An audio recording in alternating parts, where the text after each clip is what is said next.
जय हिंद दोस्तों। जैसा कि मैंने आपको पिछले वीडियो में बहुत बेहतरीन तरीके से हृदय वगैरह के बारे में, धमनी सिरा के बारे में महत्वपूर्ण जानकारी देने का काम किया, जो आपके जीवन के लिए महत्वपूर्ण होने का कार्य करता है। एग्जाम की दृष्टि से बहुत बेहतरीन सवाल उसमें निकलने का कार्य किया। इसी प्रकार उसी पैटर्न को फॉलो करते हुए बेहतरीन तरीके से हम आगे बढ़ने का कार्य करेंगे। पहले आप लोगों से बता दें कि आप लोगों को क्या कर लेना है। आप लोग वीकली रिवीजन करने का कार्य कीजिएगा और बढ़िया तरीके से नोट्स बनाने का कार्य करेंगे। आपको चीज़ें इसी वीडियो में याद करनी है। ये अगर आप 3 पॉइंट अगर अपने जीवन में लाते हैं तो कहीं ना कहीं आप बहुत लोगों से आगे हो जाने का कार्य करते हैं और एग्जाम की दृष्टि से कहीं ना कहीं आप अच्छा और एग्जामिनर से अच्छा स्कोर करने का कार्य करेंगे। इसके बारे में अगर आगे बात करेंगे तो इस प्रकार आपको बता दें, नोट में देखिए पहला पॉइंट, वैसे जीव जंतु शरीर का तापमान वातावरण के अनुसार नहीं बदलता है। यानी वैसे जीव जंतु जिनका तापमान है शरीर के वातावरण के अनुसार नहीं बदलता है, उनको क्या कहते हैं? उन्हें हम समतापीय जंतु कहते हैं। समतापीय जंतु कहते हैं। एग्जामिनर इस प्रकार से क्वेश्चन आपसे करने का कार्य करेगा कि बताइए समतापीय जंतु किन्हें कहते हैं। कहना सर जी हमने बहुत बढ़िया तरीके से, हमारे सर ने बढ़िया पढ़ाने का कार्य किया है कि समतापीय जंतु उन्हें कहते हैं जो जिनके शरीर का तापमान वातावरण के अनुसार नहीं बदलता है, उन्हें समतापीय जंतु कहने का कार्य करते हैं। आपको बता दें इसके प्रमुख उदाहरण मानव, पशु कहने का कार्य करेगा। एग्जामिनर इस प्रकार भी क्वेश्चन कर सकता है, बताइए समतापीय जंतु कौन कौन से होते हैं। तो आपको पता होना चाहिए, मानव हो गया, पक्षी हो गया और इसके अलावा पशु हो गया। कहीं ना कहीं हम चीज़ें बहुत बेहतरीन लेवल पर ले जाने का कार्य कर रहे हैं और आप लोग, मुझे ऐसा लग रहा है जितने भी विद्यार्थी जुड़े हैं आप लोग वीकली रिवीजन नहीं कर रहे हैं। शायद इसी चक्कर में आप लोगों को कुछ चीज़ें आपके सिर के ऊपर से जा रही हैं। मैं फिर से आपको यही कहूँगा कि आप लोग वीकली रिवीजन पर बहुत फोकस करेंगे, आपका जीवन सुलभ बनने का कार्य करेगा। अगले पॉइंट की अगर बारे में बात करेंगे तो हृदय रक्त मार्ग क्या है। कहना सर जी हृदय के अंदर रक्त मार्ग के बारे में बात कर रहे हैं, तो समझिएगा किस प्रकार। समझो, हृदय के अंदर रक्त मार्ग के बारे में बात करें तो शरीर से अशुद्ध रक्त महाधमनी के माध्यम से, समझिएगा, शरीर से अशुद्ध रक्त महाधमनी के माध्यम से दाहिने आलिंद में आता है और दाहिने आलिंद से वह रक्त को दाहिने निलय में ले जाने का कार्य करता है। यही बात यह बोल रहे हैं, आप लोग थोड़ा सा देख सकते हैं। शरीर से अशुद्ध रक्त को महाधमनी के माध्यम से दाहिने आलिंद में प्रवेश कराता है और दाहिने आलिंद द्वारा इस अशुद्ध रक्त को दाहिने निलय में छोड़ देने का कार्य करता है। कहना सर जी छोड़ देने का कार्य करता है? बिल्कुल भैया जी, छोड़ देने का कार्य करता है। इसके बाद अगला पॉइंट बात करेंगे। समझिए आप लोग थोड़ा सा, आपके जीवन के लिए क्या महत्वपूर्ण है, क्या महत्वपूर्ण नहीं है। हमारे गुरुजी कहते थे, बेटा जी पढ़ लो, पढ़ोगे लिखोगे तो बनोगे नवाब। अक्सर सभी लोगों ने, बहुत से लोगों ने सुना होगा इस बात को कि भैया पढ़ोगे लिखोगे तो बनोगे नवाब, लेकिन खेलोगे कूदोगे तो भैया अगर आप खेलोगे उस हिसाब से तो आप कभी भी खराब नहीं होगे। खेलने की एक लिमिट होती है। अगर आप विद्यार्थी जीवन में हैं और आप कहीं ना कहीं अपनी एज 18 साल पार कर चुके हैं तो आपके लिए खेलना एक बेकार, अपना टाइम खराब करने का समय होगा। आप उसकी जगह पर व्यायाम कर सकते हैं, योगा कर सकते हैं और ट्रेंडिंग में आजकल जिम चल रहा है तो जिम भी ज्वाइन कर सकते हैं, उससे आपको बेनिफिट मिलेगा। तो आप लोग पढ़िए लिखिए और अपने माँ बाप का नाम रोशन करने के लिए तत्पर रहिए और कह देना उन लोगों से जो कहते थे तुमसे बेटा तुमसे ना हो पाएगा, और फ्यूचर एकेडमी XYZ आपसे कहती है तुमसे ही हो पाएगा। ऐसे इन चंद शब्दों के साथ आगे बढ़ते हैं।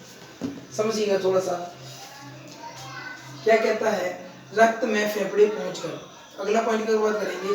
रक्त फेफड़ा में पहुंचकर शुद्ध रक्त हो जाता है। फेफड़े में यह शुद्ध रक्त फुसफुस सिरा, देखिए यहाँ पर हर वीडियो में भी हम जब से यह चैप्टर पढ़ा रहे हैं तब से हर वीडियो में मैंने यह बात बताई, शुद्ध रक्त फुसफुस सिरा के माध्यम से बाएं आलिंद में प्रवेश करता है। बाएं आलिंद में प्रवेश करता है और बाएं आलिंद इस शुद्ध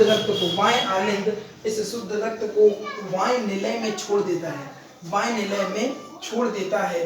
बायां निलय सबसे चौड़ा चैम्बर होता है, बाएं निलय का सबसे चौड़ा चैम्बर होता है, बाएं निलय सबसे चौड़ा चैम्बर है, महत्वपूर्ण है इसलिए मैं इसको अंडरलाइन करने का कार्य कर रहा हूँ।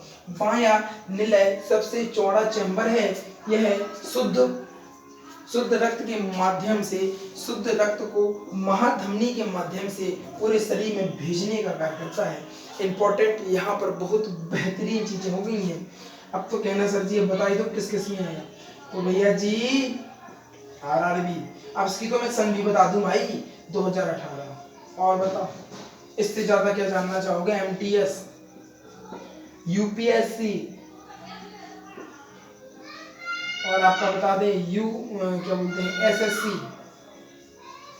इस प्रकार के विभिन्न एग्जामों में आपको यह क्वेश्चन देखने को इस लाइन से क्वेश्चन देखने को मिले हैं।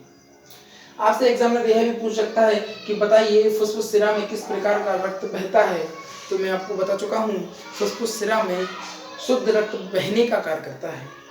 अगर एग्जामिनर आपसे इस प्रकार भी क्वेश्चन कर लेता है तो बताइए जो बायां आलिंद, जो बाएं आलिंद होता है इसमें शुद्ध रक्त बाएं निलय में छोड़ देता है, किस निलय में छोड़ देता है, इस प्रकार के क्वेश्चन कर सकता है। यह एग्जामिनर आपसे यह क्वेश्चन करेगा कि बताइए बाएं निलय कि दायां निलय, इनमें से चौड़ा चैम्बर किसका होता है, तो कहना सर जी इसका जो चौड़ा चैम्बर होता है वो बाएं निलय का सबसे चौड़ा चैम्बर होने का कार्य करता है। अगर हम फुस्फुस धमनी की बात करें तो कहना सर जी फुस्फुस धमनी में अशुद्ध रक्त बहने का कार्य करता है। कल मैंने आपको शुद्ध रक्त और अशुद्ध रक्त के बारे में महत्वपूर्ण जानकारी देने का कार्य किया था और कहीं ना कहीं बहुत इंपॉर्टेंट था एग्जाम की दृष्टि से। तो इसमें भैया जी यही बताया गया है कि जो रक्त फेफड़े में पहुंचकर शुद्ध रक्त हो जाता है, कभी भी अगर रक्त जाएगा फेफड़े में तो भैया जी वो शुद्ध ही होगा। ठीक है, चीजें आ रही है ना समझ में? अगर भैया ना आए तो कमेंट में बता दिया करो, मैं आपको आपके जो डाउट है अगली वीडियो में बहुत बेहतरीन तरीके से क्लियर करने का कार्य करूंगा। भैया जी जो रक्त फेफड़े में पहुंचकर शुद्ध रक्त हो जाता है, फेफड़े में यह शुद्ध रक्त फुस्फुस शिरा के माध्यम से बायां आलिंद में प्रवेश करता है। पहले किस में करता है? बाएं आलिंद में प्रवेश करता है, फिर बाएं आलिंद से शुद्ध रक्त को लेकर बाएं निलय में छोड़ देता है। वो बाएं निलय सबसे चौड़ा चैम्बर होता है। यह शुद्ध रक्त को महाधमनी के माध्यम से, किस माध्यम से? कहना सर जी महाधमनी के माध्यम से पूरे शरीर में पहुंचाने का कार्य करता है। एग्जामिनर इस प्रकार क्वेश्चन कर सकता है, बताइए किस माध्यम से शुद्ध जो रक्त होता है आपके शरीर में पहुंचाने का कार्य होता है? कहना सर जी वो क्या है? वो है अपना फुस्फुस, सॉरी क्या है? महाधमनी। महाधमनी के माध्यम से ही पूरे शरीर में शुद्ध रक्त का प्रभाव रहता है। आप लोग सोचिएगा किस प्रकार की इंपॉर्टेंट चीजें हैं जो आपके जीवन के लिए अति महत्वपूर्ण होने का कार्य कर रही हैं। इसके बाद अगर हम अगले पॉइंट की बात करें तो इसमें नोट में बहुत बढ़िया तरीके से लिखा हुआ है। नोट में देखेंगे आप तो देखिए भैया जी नोट, दाहिना आलिंद तथा दाहिने निलय, दाहिना आलिंद तथा दाहिने निलय के माध्यम से, क्या? दाहिना आलिंद तथा दाहिने निलय के माध्यम से त्रिबलनीट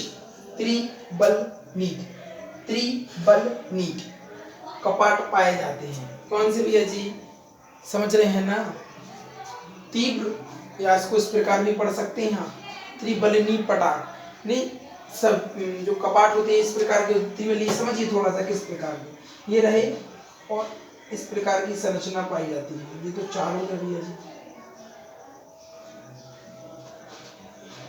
थोड़ा सा समझिए किस प्रकार के कपाट, ये रहे, ये रहा, एक ये रहा और एक ये रहा, इस प्रकार के कपाट पाए जाते हैं और जो को इसको हम त्रिबलनीट कपाट कहने का कार्य करते हैं, जो कि एग्जाम की दृष्टि से अति महत्वपूर्ण हो जाता है। दाहिना आलिंद तथा दाहिने निलय, दाहिना भैया जी दाहिना आलिंद तथा दाहिना निलय जो होता है, दाहिने निलय के माध्यम से यह क्या होता है? यह जो कपाट होते हैं ना बंद खुलने का कार्य करते हैं। पहले बंद होंगे फिर खुलेंगे, फिर बंद होंगे, फिर खुलेंगे। आपको मैं बहुत बढ़िया तरीके से चित्र बनाऊंगा, मैं जब बढ़िया तरीके से समझा दूंगा, कतई कोई दिक्कत नहीं है, ठीक है ना। ये परिसंचरण जो तब चैप्टर है ना कहीं बहुत महत्वपूर्ण हो जाता है। आगे बात समझिए, परिसंचरण जो चैप्टर था ना, अब इसके बारे में बात करेंगे हम। बायां आलिंद, बायां आलिंद तथा बायां निलय, बायां आलिंद तथा बायां निलय के माध्यम द्विबलिनीय, द्विबलिनीय यानी द्विबलिनीय कपाट, द्विबलिनीय यानी इस प्रकार के द्विबलिनीय कपाट। कैसे द्विबलिनीय कपाट, द्विबलिनीय कपाट पाए जाते हैं। कैसे कपाट पाए जाते हैं भैया जी? कहना सर जी द्विबलिनीय कपाट पाए जाते हैं बाएं आलिंद तथा बाएं निलय के माध्यम में, बाएं आलिंद तथा बाएं निलय के माध्यम में द्विबलिनीय कपाट पाए जाते हैं। इस प्रकार क्वेश्चन कर सकता है एग्जामिनर आपसे कि बताइए बाएं आलिंद तथा बाएं निलय के बीच में किस प्रकार के कपाट पाए जाते हैं।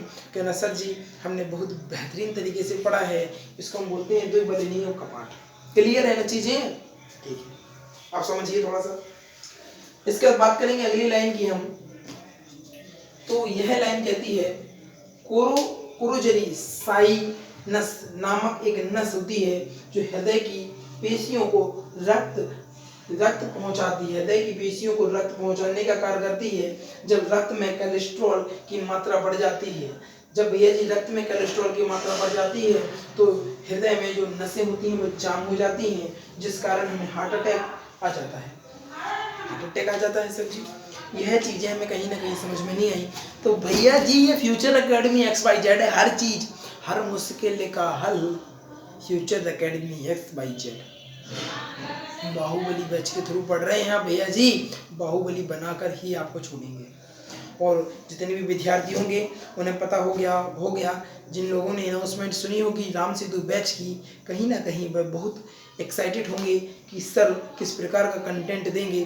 और उनने जब ट्रेलर देखा होगा तो ट्रेलर से ही वह इतने खुश हो गए होंगे कि नहीं अब तो इस बार एग्ज़ाम पार, अब तो इस बार एग्ज़ाम पार करके ही दिखाएंगे।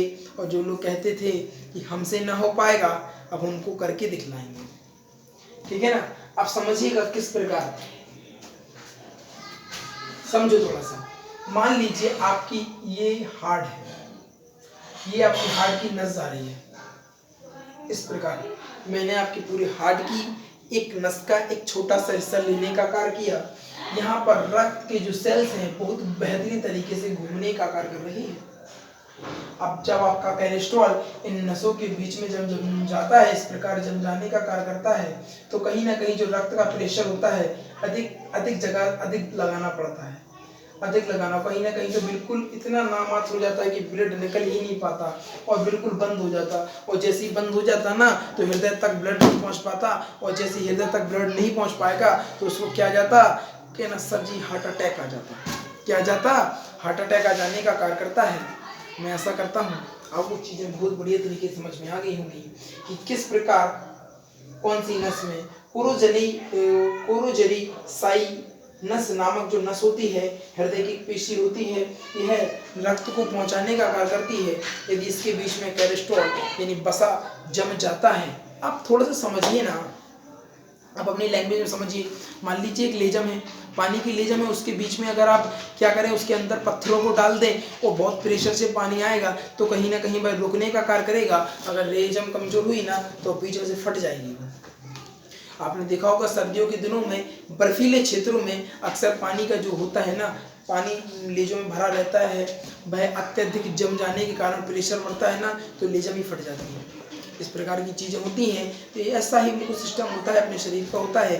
जब आप जंक फूड वगैरह बसा वगैरह ऐसा खाना खाते हैं जो आपके जीवन के लिए घातक हो जाता है और आप उनको बहुत शौक से खाने का कार्य करते हैं, किस प्रकार का तेल यूज़ करते हैं आपको खुद पता नहीं होगा और उसको चीज़ बड़े चाव से आप खाते हैं कि नहीं भाई बहुत फेमस रेस्टोरेंट से हमने खाने का कार्य किया।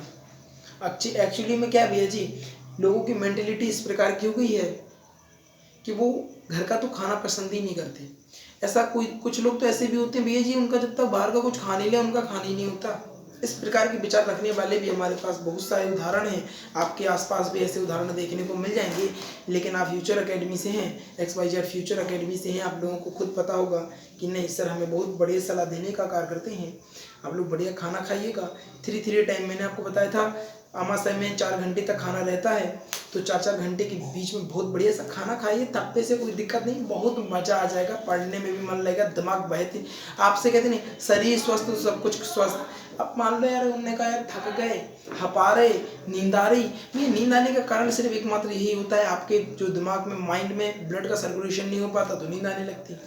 और जब आपको कमजोरी होती है तो ऐसा अक्सर होता रहता है, आप जब भी पढ़ने फोकस करने बैठते हो नींद आने लगती है, नींद आने लगती है। इस प्रकार के कारण आपको देखने को मिल जाते हैं। पढ़ेंगे बायोलॉजी आपको सारी चीज़ समझ में आ जाएंगी, जब माइंड पढ़ाएंगे ना बहुत बढ़िया तरीके से। तो मैं ऐसा करता हूँ कहीं ना कहीं ये सारा जो कंटेंट है आपको समझ में आ गया होगा और आपके जीवन में एक महत्वपूर्ण भूमिका निभाने का कार्य करेगा, ठीक है ना। तो इन्हीं चंद शब्दों से हम विदा लेने का कार्य करेंगे। तो आप लोग वीडियो को लाइक कर दीजिएगा, चैनल को सब्सक्राइब कर दीजिएगा और शेयर करके आइएगा अपने यार दोस्तों चाहने वालों के साथ, क्योंकि आज की जो वीडियो थी बेहतरीन गजब लाजवाब होने का कार्य कर रही थी। इन्हीं चंद शब्दों के साथ विदा लेते हैं। Thanks for watching. आप थोड़ा सा स्क्रीनशॉट भी ले सकते हैं, इसका स्क्रीनशॉट ले लीजिए बढ़िया तरीके से।